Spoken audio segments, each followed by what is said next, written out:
শিক্ষকদের 3 দফা দাবি আদায়ে শাহবাগে যে পুলিশি হামলা, সেই হামলার পর থেকেই প্রাথমিক যে সহকারী শিক্ষকগণ আছেন তারা আন্দোলন আরও বেগবান করেছেন।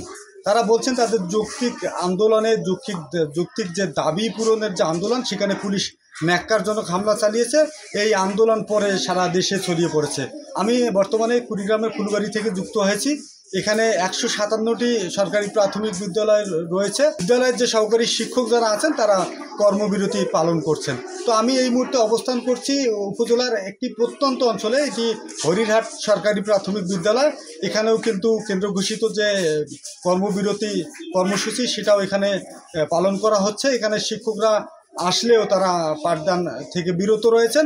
শিক্ষার্থীদের আমি যেটা দেখেছি তারা মাঠে খেলাধুলা করছেন, কেউ শ্রেণীকক্ষে বসে আছেন, কিন্তু যে বিদ্যালয়ের যে মূল কাজ যেটা যে পাঠদানের যেটা বিষয় সেটা কিন্তু এখানে চলছে না। আমি প্রথমেই তীব্র প্রতিবাদ জানাচ্ছি শাহবাগে শিক্ষকদের উপর পুলিশের যে বর্বরচিত হামলা, সেটা তীব্র নিন্দা জানাচ্ছি। আর আমাদের যে দাবি, 3টা দাবি, এটা যৌক্তিক দাবি। এই দাবি পূরণ না হওয়া পর্যন্ত আমরা আমাদের কর্মবিরতি, কেন্দ্র ঘোষিত যে কর্মবিরতি আছে সেটা আমরা পালন করব। আর কেন যৌক্তিক দাবি, সে দাবিগুলো কেন যৌক্তিক হবে না সেগুলো বলছি। যে আমরা যারা শিক্ষকতা করি প্রত্যেকেই কমপক্ষে স্নাতক পাস। তা স্নাতক পাস সার্কুলার দিয়ে কেন 10ম গ্রেড দেওয়া হবে না? এই 10ম গ্রেড যারা অন্য ডিপার্টমেন্টে পাচ্ছেন তারাও কিন্তু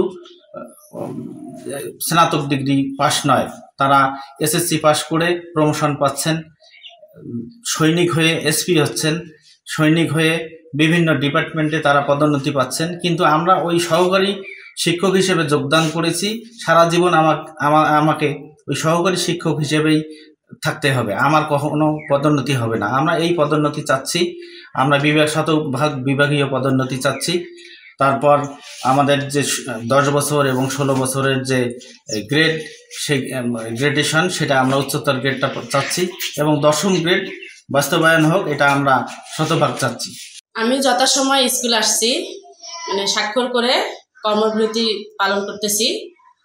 আমাদের যে দাবি সেটা না মানা পর্যন্ত আমরা এই কর্মবিরতি পালন করব।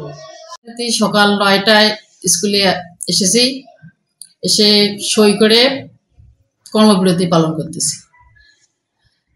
আমাদের দাবি দাবা মেনে না নেওয়া পর্যন্ত আমরা কোনো ক্লাস নিব না। আমাদের কেন্দ্র ঘোষিত যে কর্মসূচিগুলো আসবে সেগুলো আমরা যথারীতিভাবে পালন করব। এখানে শিক্ষকরা যেটা বলছেন যে তাদের দাবিগুলো যৌক্তিক, 10ম গ্রেডে উন্নতিকরণ, তারপরে বিভাগীয় পদোন্নতি এবং যে 10ম এবং 16তম বছরে পদোন্নতি বা গ্রেডিংয়ের যে বিষয়টি, এই দাবিগুলো তারা যৌক্তিক মনে করছেন। তারা বলছেন তাদের এই দাবিগুলো মর্যাদার লড়াই। এই দাবিগুলো মেনে নিলে শিক্ষকদের যেমন মর্যাদা বৃদ্ধি পাবে, তারাও এই শ্রেণীকক্ষে যে পাঠদানের যে বিষয়টি যেটা আছে, যেটা বিরতিতে রেখেছেন তারা, সেটাতে ওনারা ফিরবেন। আরেকটি বিষয় জানে, আমি এই আন্দোলনের বিষয়ে বেশ কয়েকজন প্রধান শিক্ষকের সাথে কথা বলেছি। তারা যেটা জানিয়েছেন যে বিদ্যালয় খোলার পরে সহকারী শিক্ষকগণ বিদ্যালয়ে উপস্থিত হন ঠিকই, কিন্তু তারা পাঠদানের ক্ষেত্রে অনীহা প্রকাশ করেছেন। তারা বলছেন যে ঢাকায় যে ন্যাক্কারজনক হামলা হয়েছে এটা তাদের সম্মানের ব্যাপার। এই আন্দোলন তারা যতক্ষণ দাবি আদায় না হবে ততক্ষণ তারা চালিয়ে যাবেন। তো এই ছিল যে কর্মবিরতির বিষয়ে সবশেষ। মাহফুজুর রহমান মাহফুজ, রূপালী বাংলাদেশ।